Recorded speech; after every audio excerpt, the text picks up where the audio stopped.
Le loisir, c'est d'abord se reposer, rien faire du tout, le droit à la paresse. Bah, il faut éviter toujours d'avoir une attitude de censure à l'égard d'un jeune, par exemple, qui se vautre sur un canapé. S'il a fini ses devoirs, il a bien le droit de trouver un plaisir à se vautrer sur un canapé ou sur une plage.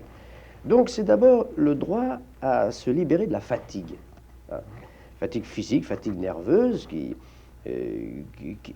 a été développée par un travail scolaire de plus en plus compliqué, par un travail professionnel de plus en plus rationalisé, avec des relations avec les chefs de plus en plus difficiles, dans une ville de plus en plus bruyante. Donc, d'abord, le droit à la paresse.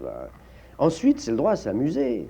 Il y a, il y a une obsession du devoir, pas, qui est vraiment une morale du temps jadis. Ça ne veut pas dire que le devoir est supprimé, les devoirs subsistent, mais l'individu affirme son droit au bonheur.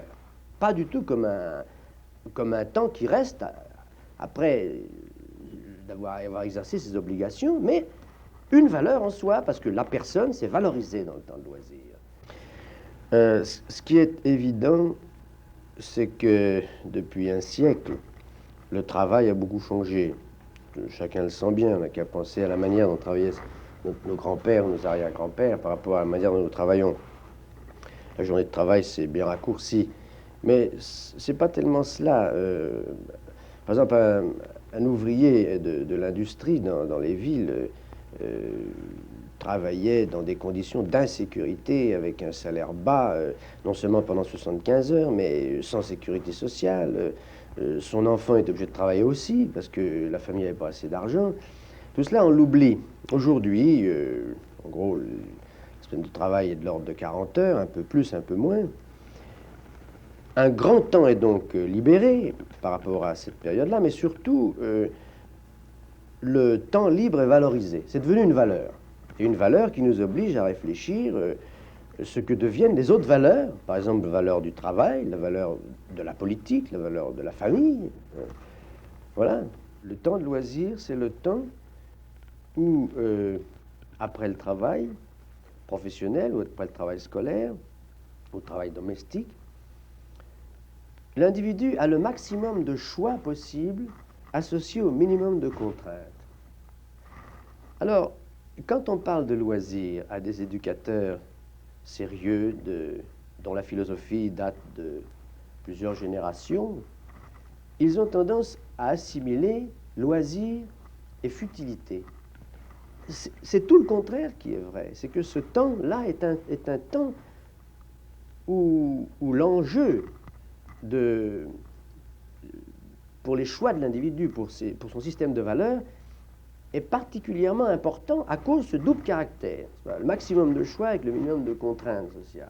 Ça ne veut pas dire qu'il n'y a pas des pressions sociales, de la publicité, de la mode sur l'individu, mais incontestablement, il a des choix plus larges que quand il est au travail, sous l'emprise de son contremaître, ou quand il est dans la famille, sous l'emprise de papa, maman, ou bref, quand il est en situation hors loisir. Aujourd'hui, dans cette société qui évolue si vite, où les modèles culturels changent à chaque génération, dans la science, dans le travail, dans la vie quotidienne, les jeunes ont souvent un sentiment de supériorité par rapport aux anciens. C'est-à-dire que la hiérarchie est retournée, dans une certaine mesure, au sein de cette nouvelle société. Alors, qu'est-ce qui arrive quand le vieillard cesse son travail? Eh bien, le problème de la retraite est un problème qu'il faut de plus en plus prendre très au sérieux. Parce que, voilà le paradoxe. Nous avons une société où la science permet de prolonger de plus en plus la vie. Où la science permet d'accroître de plus en plus la productivité du travail. C'est-à-dire qu'on produira toujours davantage en travaillant moins. Alors le résultat, c'est que une des solutions sera d'avancer l'âge de la retraite. Mais à mesure qu'on avance l'âge de la retraite, l'homme retraité n'est pas un vieillard, ne sera de moins en moins un vieillard. Ce qui est important dans le loisir moderne, dans le loisir des sociétés modernes, ce n'est pas qu'il soit plus long qu'avant, mais c'est qu'il entraîne tout un système de valeurs. Alors, où l'individu cherche de plus en plus à être heureux comme dans un bonheur instinctif, purement instinctif, au contraire, il cherche un bonheur beaucoup plus compliqué, à base de perfectionnement de soi-même,